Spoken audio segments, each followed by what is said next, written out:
Right there. Wow. Because I don't see it. I'm thinking there. Yeah. Is that back?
It's just such an honor to honor our vets.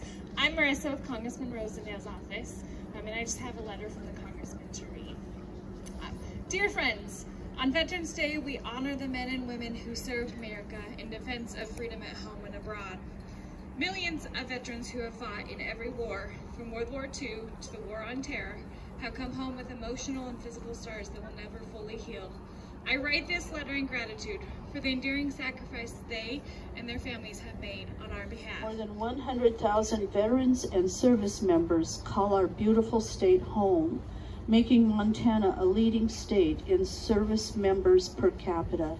These brave men and women have chosen to leave behind family, friends, the beds they sleep in at night, and all other forms of comfort to answer the noble calling of public service on our nation's front lines.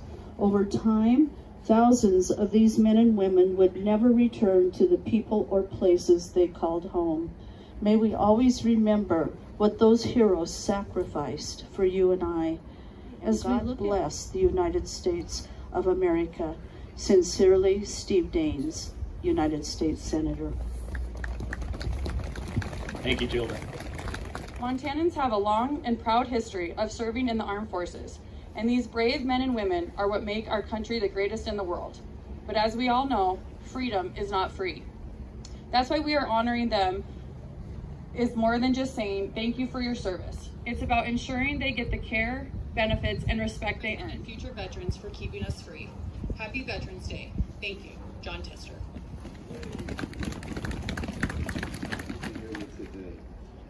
Today we honor all our nation's veterans, both those who fought our nation's wars and those who served in times of peace. We celebrate our living veterans and remember those no longer with us. We thank them for their courage and patriotism and proudly carry on their legacy of service and sacrifice. More than a century ago, the fighting in World War I reached an end on the 11th day of the 11th month in 1918.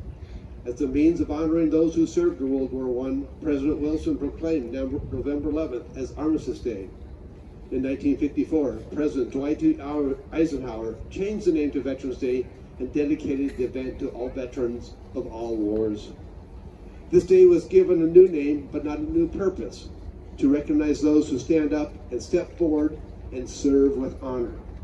Less than 1% of citizens have worn the cloth in an active duty, guard, or reserve capacity. Today is set aside to recognize the few who have chosen a life of service to their nation, their states, and their communities. A day to acknowledge